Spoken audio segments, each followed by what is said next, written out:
Supreme court ने प्रधानमंत्री नरेंद्र मोदी को क्लीन चिट दी है 2002 गुजरात राइट्स में। और हमारे साथ इस वक्त है हैदराबाद के सांसद AIMIM chief Asaduddin Owaisi. Sir, आप किस तरह से देखते हैं ये वर्डिक्ट को, क्योंकि अब सुप्रीम कोर्ट ने भी क्लीन चिट दे दी है SIT के इन्वेस्टिगेशन के बाद। ये सारा क्लीन चिट कहाँ है? सुप्रीम कोर्ट ने कहा कि एविडेंस को प्रोड्यूस नहीं किया गया, कनेक्शन नहीं। मगर एक बात तो देश मानता है कि जब 2002 के जेनोसाइड हुआ, मुख्यमंत्री श्री नरेंद्र मोदी थे, तो मॉरली और एडमिनिस्ट्रेटिवली मुख्यमंत्री जिम्मेदार थे कि वो नाकाम थे उस जेनोसाइड को, दंगे को रोकने में। अगर वो चाहते तो रुक जाता वो। तो क्या फिर शालम रेफ्यूजी कैंप में हजारों की तादाद में और गुजरात में जितने जो रिलीफ कैंप्स जो 8-8 महीने 7 भर चलते गए, क्या वो दंगे के वजह से नहीं थे? हाँ, क्या आपने जो वहां पर एहसान जाफरी ने मदद के लिए फोन किया वो झूठ है क्या? एहसान जाफरी का जो कत्ल हुआ झूठ है क्या? तो और नरेंद्र मोदी को जो प्रोमिनेंस मिली हमारे देश में और पूरे विश्व में, तो 2000 दंगों से मिली ना। और उसके बाद वो चुनाव भी जीते, फिर एक और चुनाव जीते, तीसरा चुनाव जीते। तो आप सुप्रीम कोर्ट का जजमेंट मानते हैं? नहीं, मानने का सवाल नहीं ना। मैं ये कह रहा हूं सुप्रीम कोर्ट तो सुप्रीम है, मगर क्या वो मुख्यमंत्री थे? नहीं थे। तो क्या वो मॉरली और एडमिनिस्ट्रेटिव जिम्मेदार नहीं है? जिम्मेदार है वो, मॉरली एडमिनिस्ट्रेटिव जिम्मेदार। आप जिस तरह से कह रहे हैं कि वो मॉरली और एडमिनिस्ट्रेटिवली जिम्मेदार है, क्यों? लेकिन नहीं तो उसमें उनका अच्छा तो आप ये बोलना चाह रहे हैं कि जिन 2-2.5-3 हजार मुसलमानों का कत्लेआम हुआ, मुख्यमंत्री कोई और था। आप ये कहना चाह रहे हैं कि जिन महिलाओं को जो प्रेग्नेंट थी उनका पेट काटा गया, उस वक्त मुख्यमंत्री कोई और था।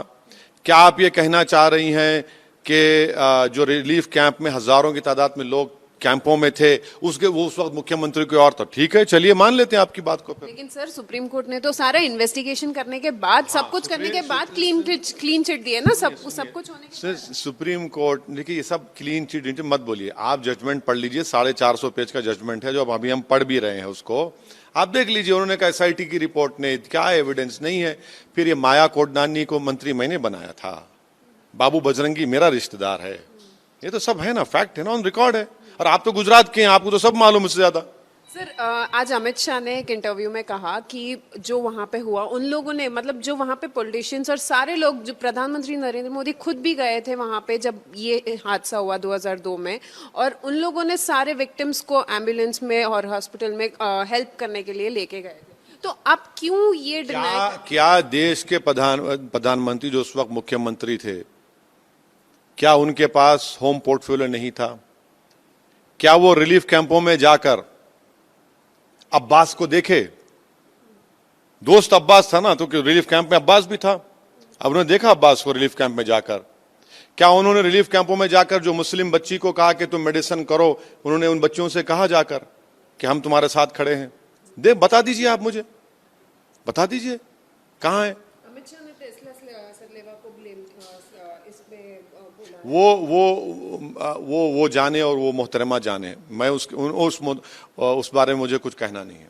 लेकिन सर, अब आप ये पूरे मामले को किस तरह से देखते हैं? क्योंकि आप इसके पहले भी 2002 राइट्स को कंडेम करते आए और हमेशा से आज भी आप करते हैं, लेकिन आज भी आप प्रधानमंत्री मोदी को इसके लिए ब्लेम करते हैं, just because he was the chief minister of then Gujarat state. कौन था चीफ मिनिस्टर?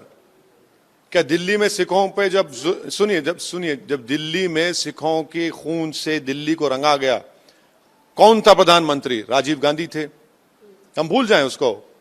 हम आपसे ये बता रहे हैं कि जहां पर अल्पसंख्यक समाज का जेनोसाइड होता है, चाहे दिल्ली हो या 2002 हो, सुनिए,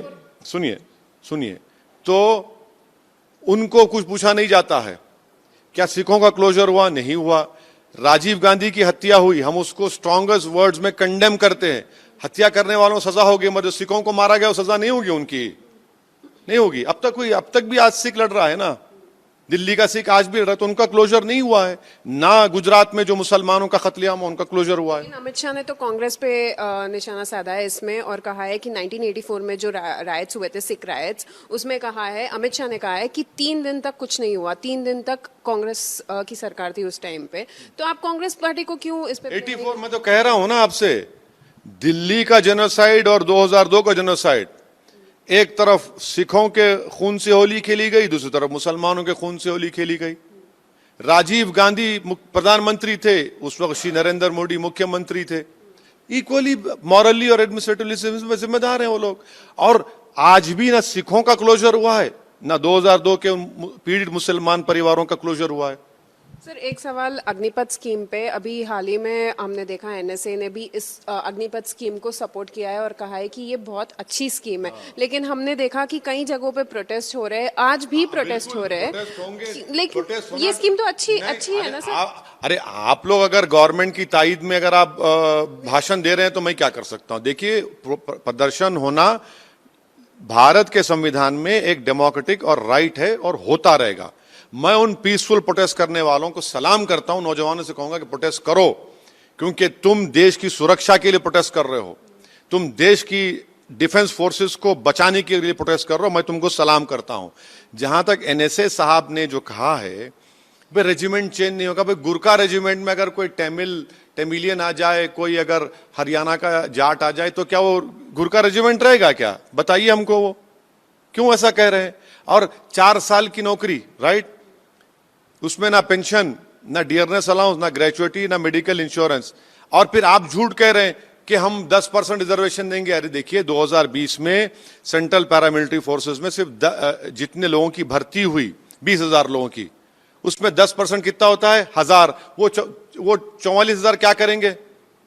हैं वो क्या करेंगे बताइए आप? और नेवी और एयरफोर्स में इतना टेक्निकल जॉब है वो, आप उनको क्या सिखाएंगे?